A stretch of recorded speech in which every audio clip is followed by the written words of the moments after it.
हिसार विधानसभा seat का चुनाव बेहद पेचीदा हो गया है। यहां कई सूरमा एक दूसरे को जबरदस्त टक्कर दे रहे हैं। एक और 10 साल विधायक रहे भाजपा प्रत्याशी डॉक्टर कमल गुप्ता हैं, तो दूसरी ओर देश की सबसे अमीर महिला सावित्री जिंदल आमजन से वोट की मांग कर रही हैं। इसी तरह कांग्रेस से रामनिवास राणा उम्मीदवार हैं, तो निर्दलीय प्रत्याशी तरुण जैन की लोकप्रियता चरम पर है। इनसे इतर निगम पार्षद अमित ग्रोवर भी मैदान में हैं, परंतु महापौर रहे गौतम सरदाना को भी बतौर निर्दलीय उम्मीदवार कम आंकना बहुत बड़ी भूल होगी। गौतम सरदाना का ग्राफ एकाएक इस कदर बढ़ रहा है कि सभी धुरंधरों के बीच घमासान पेचीदा होने लगा है। आइए आज बात करते हैं हिसार सीट पर प्रबल प्रत्याशियों में से एक गौतम सरदाना की। ये खुद को हिसार का बेटा मानकर मैदान में है। नगर निगम में 5 साल की सेवाओं को सर्वोपरि मानते हैं। निवृत्त मान मेयर गौतम सरदाना भाजपा की टिकट के प्रबल दावेदार थे, परंतु टिकट न मिलना और डॉक्टर कमल गुप्ता का टिकट मिलना चुनावी जंग में खुद के लिए शुभ मान रहे हैं। लोगों के बीच अपनी पैठ मजबूत करने के साथ ही अपने चुनाव का आधार लोगों का आशीर्वाद मानते हैं। 15 साल पहले पहली बार विधानसभा चुनाव में गौतम सरदाना ने बतौर निर्दलीय उम्मीदवार में 18,138 वोट हासिल कर सावित्री जिंदल को टक्कर दी थी। अब 2024 में एक बार फिर इतिहास आमने सामने है। गौतम सरदाना ना तो डॉक्टर कमल गुप्ता को ही अपने मुकाबले में देख रहे हैं और ना ही कांग्रेस प्रत्याशी रामनिवास राणा को। इनके अलावा अन्य निर्दलीय उम्मीदवारों में मुकाबले पर खुद के चुनाव को लोगों के लिए लड़ाई की संज्ञा दे रहे हैं। इसमें एक जंग शहर के 90,000 लोगों के लिए प्रॉपर्टी की गलत आईडी के लिए है।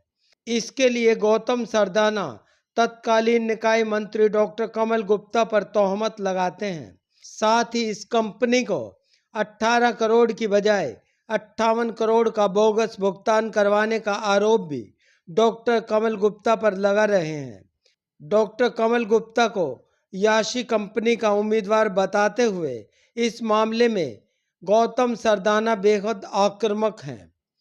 कोरोना काल में अपनी सेवाओं से चर्चित रहे गौतम सरदाना मेयर रहते अपने विकास कार्यों को लोगों के सामने रख रहे हैं। गौतम सरदाना जी, विधानसभा के चुनाव हैं, आप इसे कैसे देखते हैं? देखिए, सबसे पहले तो मैं आपका धन्यवाद करता हूं और हिसार नगर वासियों का धन्यवाद करता हूं कि 30 वर्षों से जो मैं हिसार नगर की सेवा कर रहा हूं, विशेष हिसार की जनता का धन्यवाद करता हूं। जो विश्वास जो है जनता का बना हुआ है, वो भगवान से यही प्रार्थना करता हूं कि उनका विश्वास हमेशा बना रहे और मैं ऐसे हिसार की सेवा करता रहूं। आप उन लोगों में जो आपके प्रति अपवाद तौर पे कुछ बोलते हैं, तो आप ये बताएं कि आपको वोट क्यों दे? तो मैं आपको पहले भी कर चुका हूँ क्लियर कि 17 सितंबर 1994 को, शायद उस समय आप भी डीएन कॉलेज में, मुझे याद है कि आपने वहाँ भी मेरा इंटरव्यू किया था। आज 30 वर्ष आपको भी हो गए, 30 वर्ष मुझे भी हो गए। 30 वर्षों में जो राजनीतिक सफ़र हुआ है, उसमें मैं छात्र नेता भी रहा हूँ और पार्षद भी रहा हूँ। विधानसभा के भी 2 चुनाव लड़े। हिसार नगर निगम के मेयर के रूप में भी कार्य करने का अवसर मिला। और मैं ये मानता हूँ कि हिसार नगर के लिए इन पिछले 5 वर्षों में जो हमने कार्य किए, अब सबसे बड़ी, आप देखो, हिसार में डाबड़ा चौक पुल का दोहरीकरण हुआ, ये भी हमारे कार्यकाल में हुआ। सेक्टर 16 के जो पुल बना, वो भी हमारे कार्यकाल में। जो हमने फाटक रहित शहर का वादा किया था, उस और हम निरंतर बढ़ते जा रहे हैं। कैमरी रोड पर भी हमने पुल बनाकर दिखाया। अंडरपास भी बनाया। आज सूर्यनगर में काम चल रहा है, पुल बन रहा है, अंडरपास बन रहा है।